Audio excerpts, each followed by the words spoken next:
Hello everyone, Don here. I'm Don Pelto with Podiatry Practice Mastery, trying to help you get your practice to the $1 million mark and beyond. And today I want to talk to you about some simple steps that help me get to the $1 million mark.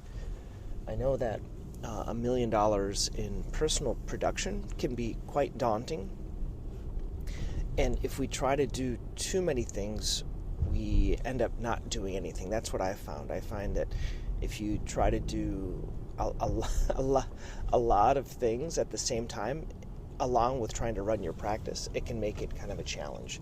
So what I've found, and I'm going to talk about really just 3 things, and I'm going to keep it real simple, that helped me get there. And I want to say, number 1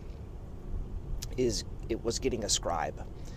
And I know you see me preaching about getting a scribe, and I've talked to many other people, and there's a lot of people that are hesitant to do this.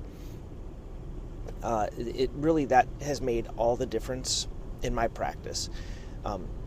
There are many docs that try to do these voice transcription or dictation or AI to get their notes done.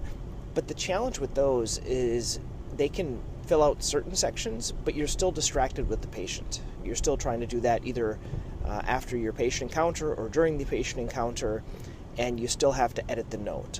The benefit of using a scribe is that real time, when I'm in the treatment room, they are on a phone, they're on another device. So I have 2 cell phones. I have a cell phone for my scribe, and he's on a phone call with me all day long, and as I'm kind of talking to the patient, and it's been over a year now, he's been with me, so he knows exactly how I do things. He is able to input everything. He checks my medical assistant's work with the HPI and the review of systems and the initial exam information, so he's able to fix spelling and things like that. And then the templates that we've made, he can fill out everything. So all the physical exam stuff is done.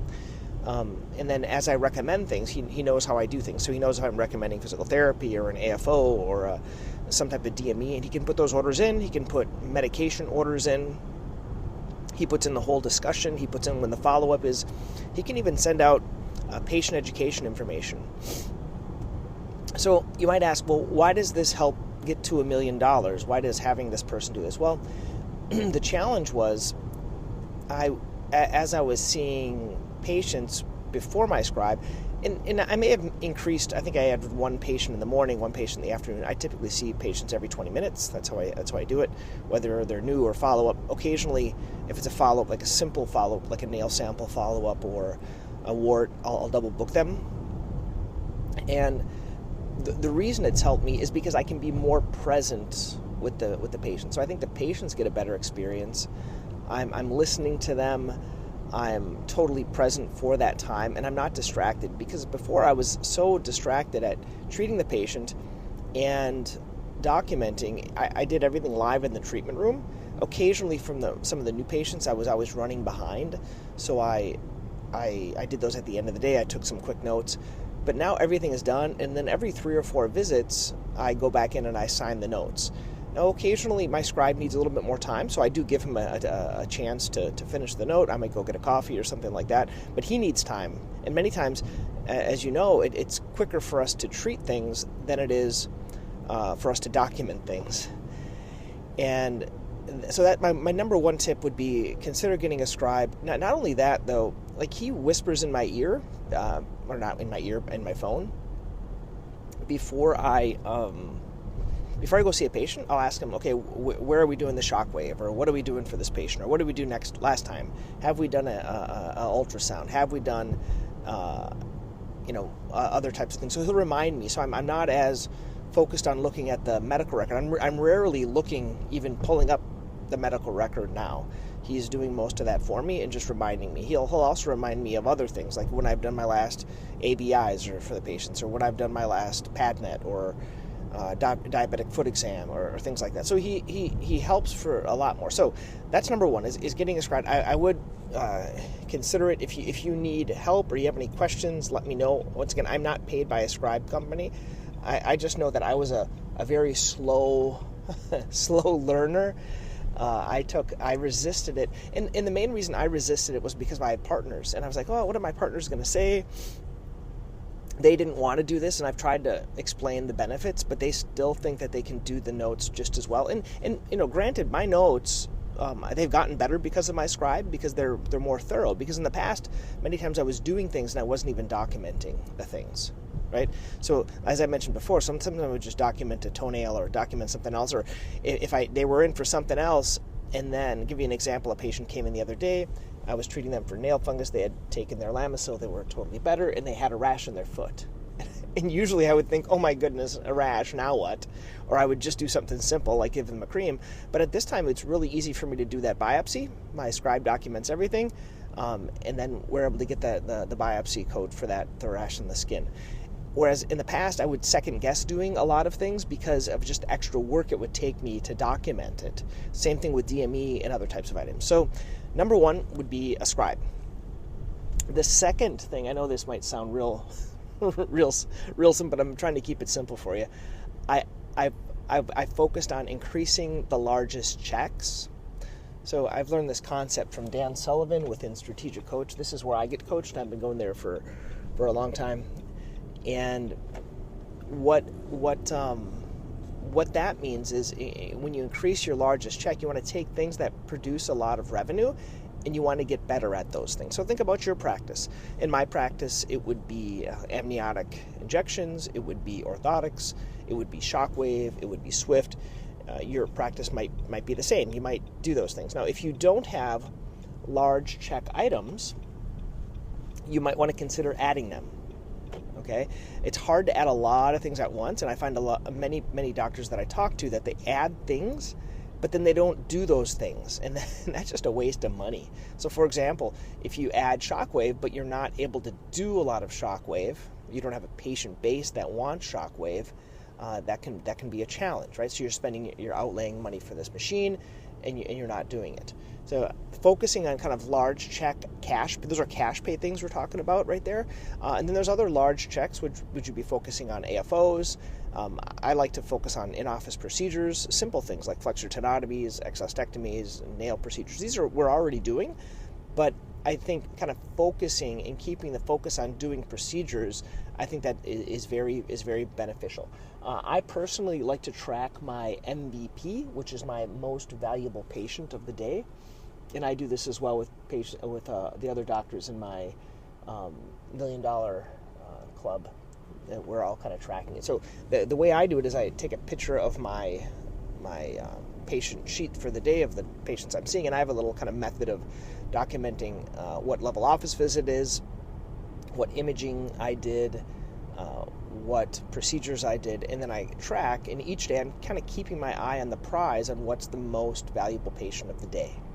I personally I do some in-office surgeries, some smaller surgeries. I don't do a lot of other really big hospital surgeries, only because the focus, in my opinion, yes, it might be profitable for some, but in my hospital there's a long kind of turnaround time in the OR, and it takes me out of the office for the whole day. And if I can see 20 patients in the office, it's more beneficial than maybe the 3 or 4 patients in the hospital. So you have to figure out what your largest check is and then kind of optimize for that. So keeping your eye on the prize every day, kind of writing down what your most valuable patient is, so you can kind of focus on, how can I get more of those? So that would be kind of doing the increasing the largest check. And then the third thing would be reducing the smallest check. I know that sounds obvious as well, but many doctors, they get so used to keeping things that either don't pay. So let me give you some examples. So in Massachusetts, where I'm at, we opted out of Mass Health, which is like the I don't know, Medicaid, and we were kind of concerned if it would be okay, but it turned out okay. And so it turned it out. So then opting out, I talked to another doctor that kind of opted out some other even private insurances because the payment was so much less than like a Blue Cross Blue Shield type of a patient. So reducing lowest checks, reducing those things. I would just say pick who's your lowest insurance, and then just get rid of one per year. Figure out which one's the lowest, which one's like, if another insurance is a multiple of that one, just don't see them, and they'll go somewhere else. They're going to be okay. And that was a hard one for us, but we ended up doing it, and we're much better off for that. The other thing that we did is to reduce lowest check is we kind of bunched the lowest checks together. And what that means, so if you bunch a lowest check together, it can turn into an okay check. And so what I mean by that is, for example, if routine care doesn't pay that much, you can put all the routine care together and double book them on the same time. So that's what we've done. So we've taken all of our diabetic patients, and we each have a half day. We do diabetic care. It's from 8 until 11:30, and we each have a different day. My day is Friday, and we'll double book them, put them all together on the same day. And then, so it does two things. It books them all together, so it makes it a little bit more profitable for the practice. But then also it restricts a little bit of the access, which is always a good thing. So if you can restrict access and you're really not available, it reduces the amount of those patients if you don't want to cater to those patients. So you want to cater to the patients that are going to be more profitable in your practice, right? You're not obliged to see everyone, okay? So those are the big tips. So if you want to get to the $1 million mark, I would start with those things. One is getting a scribe. And the thing is, when you get the scribe, it's going to help you to do these other things more. You're going to have more bandwidth to think about, well, what else can I offer to these patients that maybe I wasn't offering? What else can I talk to them about? What else? And then you also have time of doing the typical things, or things that are typical for me now, is I ask them, send more of your family members. I give them a card and ask them to send other people. I have them, I say, at the end of the day, you're going to be getting something to give us an online review. So I'm able to talk about that. Oh, and then one other thing about reducing lowest checks. So a lot of I'm in a different phase maybe than other people, and this is what I was talking about, some people in my coaching group. But some people, if you're just starting out, like, every patient should have a follow-up, right? When you're starting out, every patient should have a follow-up.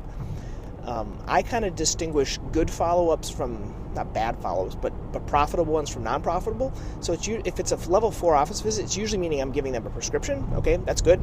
Level 3 visit, that's still pretty good. When I get down into level 2, and I consider level 2 things I don't need to do that much work for, such as like a paronychia follow-up, and just simple follow-ups that they might be okay with, I am okay with not seeing them back. So that's a way of reducing lower check patients. Now, this is only if you're in a very established practice with a lot of patients. If you're kind of trying to get going, every patient is a good patient, right? You want to see them, you want to take care of them. But I find for a lot of these lower check ones, I try not to have them come back, but I do have a lot of resources for them. Like, they can text the office, they can take a picture and text it, they can, email me, they can contact me. So I am available. I'm happy to see them, and I always really emphasize that. For matrixectomies, for example, I used to do a 2 and a 4 week matrixectomy, but now I'll just do 1 in 3 weeks. For paronychias, I used to have them all come back. Now I just have them come back as needed. For fracture care, which would be when I'm doing the procedure for fracture care, which reimburses a little bit more. Some doctors, I want them to always come back for x-rays. Well, if everything is pretty straightforward, you might not need to see them back. So I might see them back in 4 weeks or something like that if it's a very stable fracture. Same thing with post-operative care. If they're really doing okay, do you really need to see them every couple of weeks for x-rays if everything is just fine? And so that's another way of reducing lower checks. Anyway, I hope you guys found this beneficial. If you have any questions, email me down at podiatrypracticemastery.com. And if you want to be part of the Practice Mastery Academy, I have a lot of resources out there that might be helpful. Just go to the podiatrypracticemastery.com. Thanks.